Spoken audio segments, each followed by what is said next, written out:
और चलिए इसी बीच एक और बड़ी खबर की ओर भी रुक कर लेंगे, जो आपको बता दें कि मध्य प्रदेश में अब उपचुनाव की सुगबुगाहट तेज हो चुकी है। दरअसल विधानसभा उपचुनाव को लेकर जहां कवायद तेज हो चुकी है, बुधनी और विजयपुर में विधानसभा उपचुनाव होना है, जहां कांग्रेस 30 विधायकों की टोली बनाएगी। यहाँ बूथ प्रबंधन इन टोलियों का मुख्य काम होगा। बूथ पर कार्यकर्ताओं का विधायक चयन करेंगे। इधर पूर्व विधायकों को चुनाव की तैयारी में कांग्रेस उतारेगी। तो मध्य प्रदेश में विधानसभा उपचुनाव को लेकर सुगबुगाहट जहां तेज हो गई है, वहीं बुधनी और विजयपुर में विधानसभा उपचुनाव को लेकर कवायद तेज हो चुकी है। कांग्रेस 30 विधायकों की टोली बनाएगी। बूथ प्रबंधन इन टोलियों का मुख्य काम होगा। बूथ पर कार्यकर्ताओं का विधायक अब चयन करेंगे। तो पूर्व विधायकों को चुनाव की तैयारी में अब कांग्रेस भी उतारेगी, जहां दोनों ही पार्टियों की अगर बात करें तो लगातार विधानसभा के उपचुनाव को लेकर तैयारियां दोनों ही पार्टियों के द्वारा तेज कर दी गई हैं। इधर बुधनी और विजयपुर में इन 2 विधानसभा सीटों पर उपचुनाव होना है। कहा जा रहा है कि जल्द ही मध्य प्रदेश में 2 विधानसभा सीटों पर उपचुनाव हो सकते हैं, जिसको लेकर तैयारियां दोनों ही पार्टियों के द्वारा तेज कर दी गई हैं। खासतौर पर कांग्रेस लगातार अब अपने कार्यकर्ताओं को एक्टिव कर इन दोनों ही सीटों पर जीत हासिल करने की कोशिश करेगी, जिसको लेकर रणनीति कांग्रेस के द्वारा बनाना भी शुरू हो चुकी है। इधर बीजेपी की बात करें तो बीजेपी ने भी सदस्यता अभियान अब अपना बनाया है, जिसको लेकर सदस्यता अभियान के जरिए पार्टी ज्यादा से ज्यादा लोगों को अपनी विचारधारा से जोड़ने का काम करेगी, जो कि एक बड़ा महत्वपूर्ण पहलू आगामी चुनाव के लिहाज से माना जाएगा। ज्यादा जानकारी लेंगे, सहयोगी दुर्गेश हमारे साथ में लगातार बने हुए हैं। दुर्गेश, मध्य प्रदेश में 2 विधानसभा सीटों पर उपचुनाव की सुगबुगाहट तेज हो चुकी है और दोनों में से अगर हम बुधनी सीट की बात कर लें तो बेहद ही हाई प्रोफाइल ये सीट है। शिवराज सिंह चौहान जो पूर्व मुख्यमंत्री मध्य प्रदेश के रहे हैं, इस सीट से अक्सर चुनाव वे लड़ते आए हैं, लेकिन अब ऐसे में ये दोनों सीट पर मुकाबला कितना दिलचस्प होगा?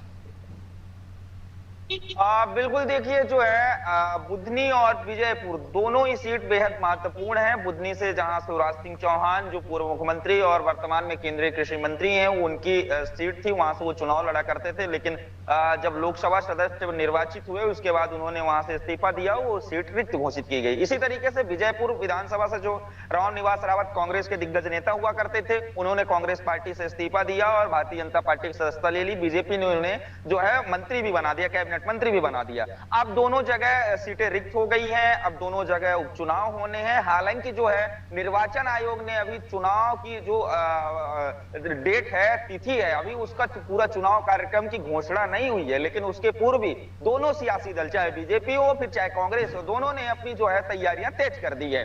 कांग्रेस की बात करें तो कांग्रेस इसके पूर्व जो है बुधनी और विजयपुर दोनों जगह प्रभारी नियुक्त किए गए थे, जहां जो वर्तमान विधायक है जयवर्धन सिंह, उनको प्रभारी बनाया गया था और उसके साथ ही जो शैलेंद्र सिंह पटेल है पूर्व विधायक कांग्रेस के, उनको भी प्रभारी बना करके भेजा गया था। बैठकें भी हो गई दोनों विधानसभा की। अब जो है कांग्रेस पार्टी के जो पीसीसी चीफ है जीतू पटवारी, उन्होंने अपने समस्त विधायकों को यह निर्देश दिया है और यह बताया है कि उनको अब दोनों जगह उपचुनाव में कड़ी मेहनत करनी होगी। दोनों जगह की बात करें तो बुधनी में 30 विधायक और विजयपुर में भी 30 विधायक जो है वहां पर डेरा डालेंगे। वहां पर जो बूथ स्तर के कार्यकर्ता हैं उनसे संवाद करेंगे, उनके बीच समन्वय स्थापित करा करके कांग्रेस पार्टी को मजबूत करने की कवायद की जाएगी। उसके साथ ही जो पूर्व विधायक हैं उनको भी काम में लगाया जाएगा, चुनाव काम में, चुनाव प्रचार में, और उनसे भी जो है कार्यकर्ताओं से संवाद कराया जाएगा। जो रूठे हुए कार्यकर्ता हैं उनको मनाने की भी कोशिश की जाएगी।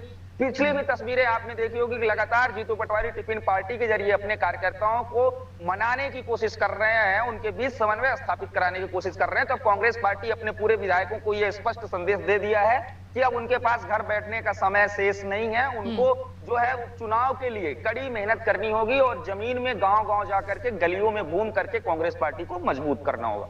बिल्कुल, अगर दोनों ही पार्टियों की हम दुर्गेश बात कर लें तो बीजेपी तो फिलहाल मध्य प्रदेश में मजबूत स्थिति में है, लेकिन कांग्रेस की यदि बात करें तो कांग्रेस के लिए चिंता की बात इसलिए भी है क्योंकि जिस तरह से हमने बीते कुछ समय में देखा है कि कांग्रेस के कई सारे दिग्गजों ने अपनी ही पार्टी को छोड़ दिया है, बीजेपी में या तो वो शामिल हो गया, किसी अन्य राजनीतिक दल का उन्होंने सहारा ले लिया है, तो कांग्रेस में कहीं ना कहीं बिखराव की स्थिति हमें बीते कुछ दिनों से नजर आ रही है, जो कि एक बड़ा कारण भी बन सकती है कांग्रेस की हार को लेकर। हालांकि इस बात को खुद जीतू पटवारी ने भी पहले स्वीकार किया था कि बिखराव की वजह से ही मध्य प्रदेश में कांग्रेस नहीं उभर पाई है। अब ऐसे में क्या उम्मीद है, आपको क्या लगता है कि कांग्रेस अपनी पुरानी गलती को ना दोहराए, इसको लेकर क्या कुछ खास कर सकती है?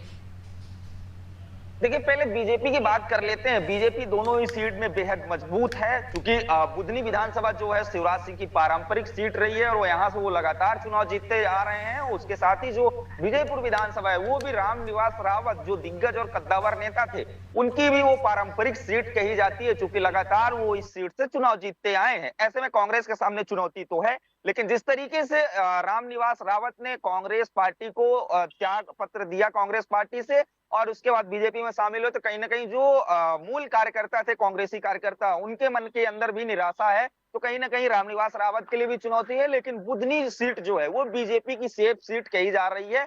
हालांकि जो है विजयपुर में भी जब कैबिनेट मंत्री बनाया गया रामनिवास रावत को, तो बीजेपी ने ये संदेश देने की कोशिश की है कि ना कोई कांग्रेसी है यहाँ पे, ना कोई भाजपाई है, यहाँ जो है, यहाँ जो आएगा उसका बराबर सम्मान रखा जाएगा। अब जो है जीतू पटवारी की जो गुटबाजी की बात है, गुटबाजी का आलम ये है कि जो प्रदेश कार्यकारिणी है वो अभी तक नहीं आ पाई। उसके पीछे की वजह जिस तरीके से लगातार कांग्रेस पार्टी प्रदर्शन कर रही है, उसमें जो तमाम जो युवा नेता हैं, अगर वरिष्ठ नेताओं को छोड़ दें, कमलनाथ को, दिग्विजय सिंह को, अजय सिंह राहुल को, कांतिलाल भूरिया को, ये प्रदेश कांग्रेस के दिग्गज नेता कहे जाते हैं, इनको छोड़ दे तो जो तमाम युवा नेता है, क्योंकि युवा नेतृत्व के हाथ में प्रदेश कांग्रेस की कमान है, तो युवा नेतृत्व को एकजुट करने की कोशिश की जा रही है।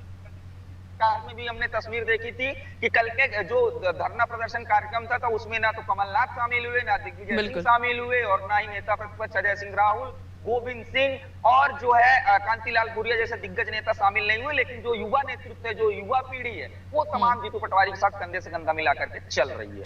बिल्कुल, और बड़ा सवाल भी रहेगा कि मध्य प्रदेश में जिस तरह से कांग्रेस की कमान अब युवा नेतृत्व के हाथों में है, क्या युवा नेतृत्व मध्य प्रदेश में कांग्रेस को एक बार फिर उभर कर सामने ला पाएंगे या नहीं? बहुत शुक्रिया आपका, बने रहेगा और भी आगे अपडेट्स लेंगे।